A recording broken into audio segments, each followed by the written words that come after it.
What's up everyone, welcome to my cubing vlog of Empire State Summer 2021. This was a two-part competition, so you only got to choose A or B, but I chose to compete in A. Packing for this competition was pretty easy. There were only 4 events, 3, 4, 5, and clock. So I brought my trusty Vogue 5M, my Slurtos Meilong M, my Ling Ao clock.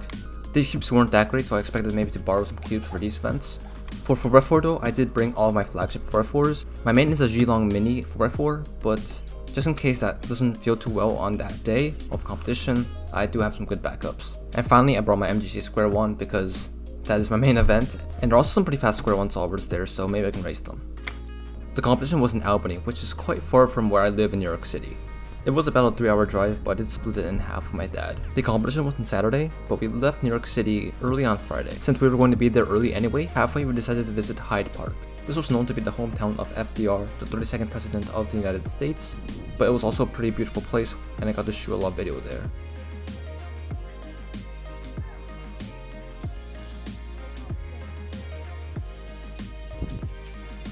After a bit more driving, we finally arrived in Albany and got to our hotel.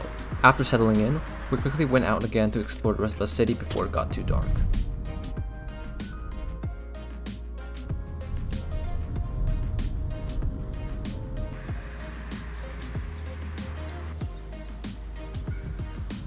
After dinner, I got to meet with 2 cubers, Parker and Sean. We didn't do anything too special, we did a bit of practice and comp sim for the next day. I think they got a few 5s, nothing on camera unfortunately, but that was pretty much the end of the day before the competition.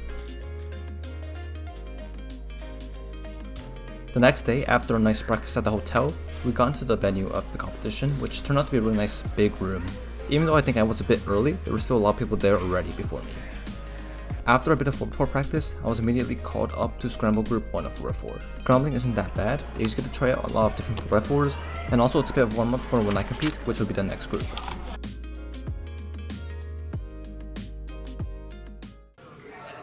Ready? Yep. Next was 4x4. My PRs in this event were 33.29 for single and 39.37 for average. Even at home, I can average sub 33, which is my PR single. However, since I wasn't that warmed up, my goal was just to make next round, which I expected to be around the sub 38 average. As you can see here, I cut it pretty close with its inspection of 15 seconds, and that's just for the blind tracing for the all parity avoidance. However, I don't think I ever over-inspected, which is great because that's why I practice a lot at home. The solve wasn't too great, just not that great look ahead, but pretty good turning, and I ended up getting a 34. This next solve, I traced pretty fast for all parity avoidance, but I think it's because I missed a cycle, and I might get all parity here. That on the back of my head and some bad look ahead just gave me a pretty bad time here. I got a 36.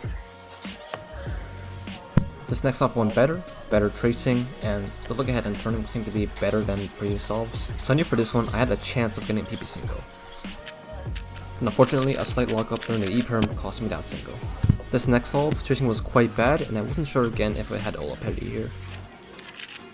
It turns out I did. Out of frustration, I forced myself a dog case and got a counter 35. For this last solve, I knew I locked a pretty good average and I'm probably going to be the next round. However, here I was still going for a good single or making this average even better. Unfortunately, the poor PLO parity execution just cost me the solve. However, I still got a sub 35 average. Next, I got to judge a few more groups of 4x4. Because of COVID, this competition was a bit different. The judges were actually the runners for the first time, so I got to experience that. I also got to watch a few other solvers that are actually good at this event. Here's Ari getting a few sub 30s without breaking a sweat. The next event was 2x3, and in that event I borrowed an Angstrom WRM because I was feeling really good that day. Officially my PRs are 7.04 and 9.20, both pretty beatable, but in this average I was just going for a sub 10 average. First solve went pretty well, 858, pretty smooth turning, and not too many lockups. In the second solve I got pretty lucky with the scramble, it looked quite nice so I got a bit nervous, so I kinda screwed it up, but since it was a lucky scramble I still got a 968.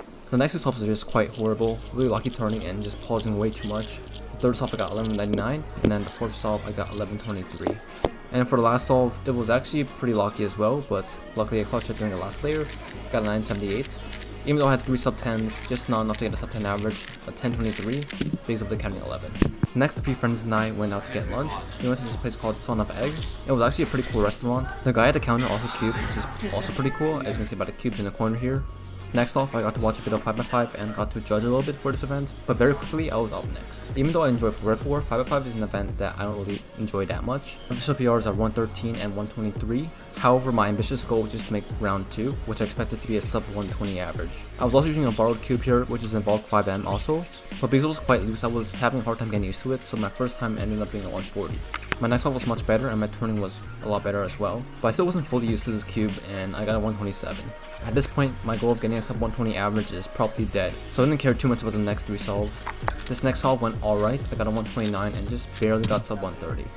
On the 4th solve, I thought it was going pretty well, but I guess I had too many pauses during that solve, and I wasn't quite able to get a sub 130, and here I got 133. The last solve was obviously irrelevant because this average was dead, no chance of getting PR average or making the next round.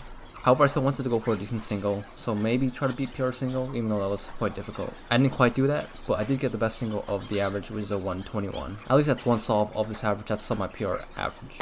After that was a lunch break, but since we already had lunch, we just kinda chilled. We played this Rubik's Battle game, which is a weird game with cards with Rubik's Cubes on them. Still have no idea how that worked, but quickly we were on to the next event, which was clock. Here I was using a borrowed clock. This is a Chi clock, and this is the first time I'm using this clock during competition, so it was quite weird. It having magnets and being so fast made it really different from my original clock, so I had no idea what to expect for this round. My PRs are 1071 and 1298, and my goal was hopefully to beat at least one of these PRs, but we'll see. My first solve was not that great, a 1419, but I was actually pretty happy because it was sub the cutoff, which means I get to finish my average. The next solve went a bit better, my turning was actually a lot better, and I got a 1310, which is pretty good for me. My next few solves in this event were quite interesting, to say the least. This solve I thought went pretty well, but apparently I solved all the clocks to 6 o'clock and not 12 o'clock. I don't think this ever happened to me, but I blame it on the fact that the Chi clock, it's harder to tell which side's up and down. And the 12 o'clock markers are kinda weird, and if it's upside down, it can kinda look like the 6 o'clock is 12 o'clock. Wait, it's not? It's not pointing towards Oh. the circle. How did I mess that up? Even though I had one DNF, it wasn't that bad. I still had a pretty good chance of a decent average, so here's my next solve. This one somehow was also a DNF. This one actually happened because I think when I solved the front cross, the back cross was actually misaligned by accident. Again, no idea how this happened, but just also a bit unfortunate, I guess. Is that good? What? So at this point, my average is a DNF regardless, so nothing to lose at this point.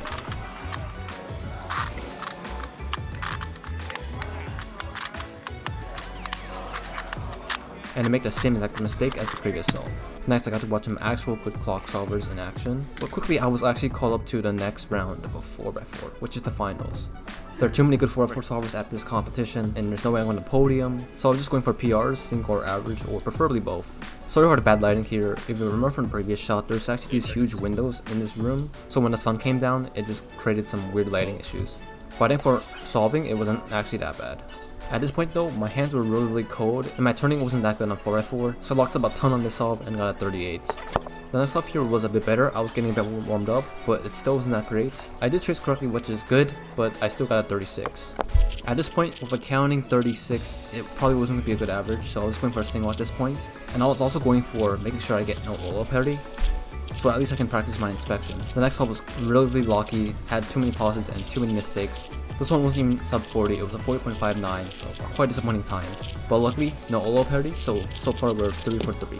This solve went much better than the previous solve, but still not the greatest for me. My turning still wasn't feeling the greatest right now, and I got a 35. So far, still no solves under my PR average. Finally, for the last solve, I knew the average was dead, so I decided to go all out for a good single. I was pretty happy because I actually got a decent single, 32. There are days I can easily average below this, but at least I got both PRs at this competition. In addition, I actually got no Olo parity for all of these 5 solves, which I was pretty happy with. I gave me 100% accuracy for the finals and a 90% accuracy for the competition, which was quite good.